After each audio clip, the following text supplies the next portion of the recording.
लालू जी के सभी परिवार के सदस्य राजनीति में रहने का अधिकारी है, क्योंकि वह पार्टी ही परिवारवादी और वंशवादी है। तेजस्वी यादव जी नेता प्रतिपक्ष की भूमिका निभाने का प्रयास कर रहे हैं। उनको आभास करा दें कि क्या क्या इनके समय में हुआ था, कौन कौन सा ड्रामा हुआ था। सिपाही भर्ती घोटाला किसके रीजन में था? नियुक्ति घोटाला का तो सबसे बड़ा मसीहा के रूप में लोग इन्हीं को जान रहा है, इन्हीं के परिवार को। ये क्यों भूल जाते हैं के सहयोगी जो हैं वो लगातार नाराज दिख रहे हैं। कैसे उपेंद्र कुशवाहा नाराज है सर, महागठबंधन से ऑफर आ रहा है।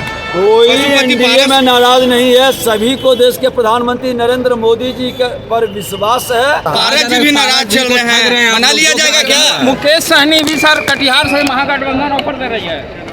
नमस्कार, आप लाइव बिहार देख रहे हैं। मैं हूं राजमोहन तिवारी। देखिए, लोकसभा चुनाव 2024 का बिगुल बज चुका है और तमाम राजनीतिक पार्टियां अब चुनावी मैदान में कूद गई हैं। हालांकि अब तक चाहे महागठबंधन हो या फिर एनडीए, सीट शेयरिंग का मामला क्लियर नहीं हो पाया है। लेकिन कल दिल्ली में एनडीए के सहयोगी दलों की बड़ी बैठक होने जा रही है। कहा जा रहा है कि नीतीश कुमार भी उसमें शामिल होने आज शाम को दिल्ली जाएंगे। तमाम राजनीतिक पार्टियों के राष्ट्रीय अध्यक्ष इस बैठक में शामिल होंगे और कल ही हो सकता है कि एनडीए सीट शेयरिंग की बड़ी घोषणा दिल्ली में कर दे। लेकिन उससे पहले आज दिल्ली से राजधानी पटना लौटे हैं बिहार के उप मुख्यमंत्री विजय कुमार सिन्हा और उन्होंने सीट शेयरिंग के साथ साथ बिहार में जो बीपीएससी का तीसरे चरण की परीक्षा हुई और पेपर लीक का मामला गरमाया हुआ है, उस पर भी बड़ा बयान दिया है।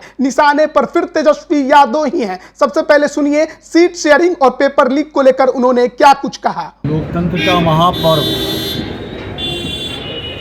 शुरू हो चुका है और लोकतंत्र के महापर्व में जाति और धर्म की बात करने वाले लोग को लोकतंत्र में विश्वास नहीं है।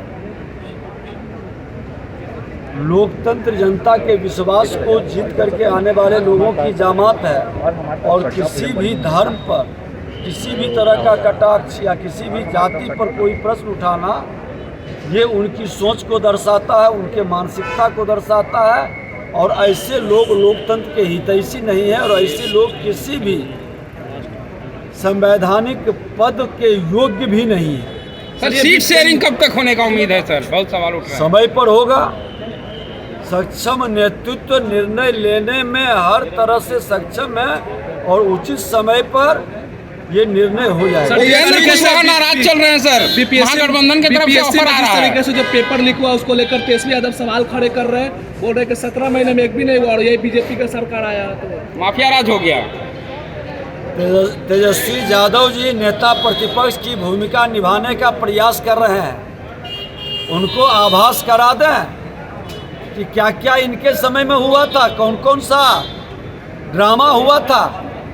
सिपाही भर्ती घोटाला किसके रीजन में था? कई ऐसे मामले उठे थे और कई तरह के नियुक्ति घोटाला का तो सबसे बड़ा मसीहा के रूप में लोग इन्हीं को जान रहा है, इन्हीं के परिवार को। ये क्यों भूल जाते हैं?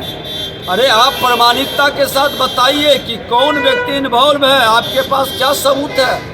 त्वरित कार्रवाई होगी। सरकार एक्शन नहीं ले तब प्रश्न उठाइए।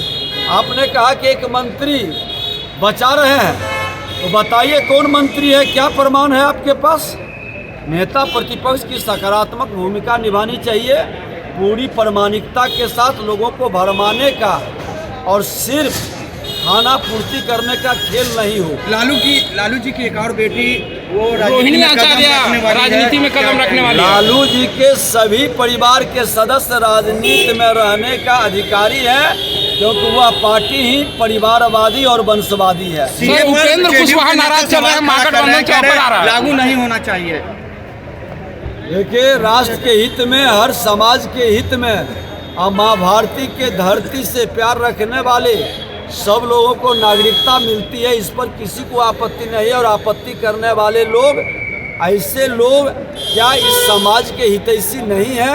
ये उनसे पूछिए जाकर। तेजस्वी सर, यादव कह रहे हैं कि उपेंद्र आपके कुशवाहा विधायक हैक हुए पर मेरे तो चाचा को ही हैक कर लिए। गारंटी मांग रहे तेजस्वी यादव। जनता का जनादेश एनडीए के साथ मिला था। चचा भतीजा जनता के जनादेश में साथ क्यों नहीं थे? जनता का जनादेश एनडीए को मिला था। पिछले दरवाजे से आकर के सत्ता में भागीदारी करने की जो मानसिकता थी, फिर जनता के दबाव में चचा ने नकार दिया। आज फिर एनडीए की सरकार है। बिहार के अंदर जनादेश के अनुसार सरकार है। आपके सहयोगी जो हैं वो लगातार नाराज दिख रहे हैं, कैसे उपेंद्र कुशवाहा नाराज है सर, महागठबंधन से ऑफर आ रहा है। कोई एनडीए में नाराज नहीं है। सभी को देश के प्रधानमंत्री नरेंद्र मोदी जी पर विश्वास है और देश के प्रधानमंत्री नरेंद्र मोदी जी के नेतृत्व में चुनाव लड़ने वाले अपने को गौरवान्वित महसूस करते हैं, क्योंकि एक नए राष्ट्रवाद की ओर भारत कदम बढ़ा रहा है। पारस जी भी नाराज चल रहे हैं, मना लिया जाएगा क्या? मुकेश सहनी भी सर कटिहार से महागठबंधन ऑफर दे रही है। तो अभी आपने सुना विजय कुमार सिन्हा को किस तरीके से उन्होंने तेजस्वी यादव द्वारा लगाए गए गंभीर आरोपों पर जवाब दिया है और कहा है कि प्रतीक्षा करिए, हम जरूर कार्रवाई करेंगे। इसके अलावा उनका कहना है कि देखिए एनडीए में सीट शेयरिंग समय पर हो जाएगा, कहीं किंतु परंतु वाली बात नहीं है। चाहे उपेंद्र कुशवाहा और पशुपति कुमार पारस की नाराजगी की बात पर जब सवाल किया गया, उन्होंने कहा है कि सब कोई प्रधानमंत्री के साथ है और बहुत जल्द इसकी घोषणा भी कर दी जाएगी। वहीं छपरा से रोहिणी आचार्य के लोकसभा चुनाव लड़ने को लेकर भी उन्होंने लालू परिवार पर क्या कुछ कहा वो भी आपने सुना। बने रहिए लाइव बिहार के साथ, तमाम अपडेट हम आप तक पहुंचा रहे हैं। आप सभी का बहुत बहुत धन्यवाद। YouTube पर सब्सक्राइब और Facebook पर लाइक जरूर करें।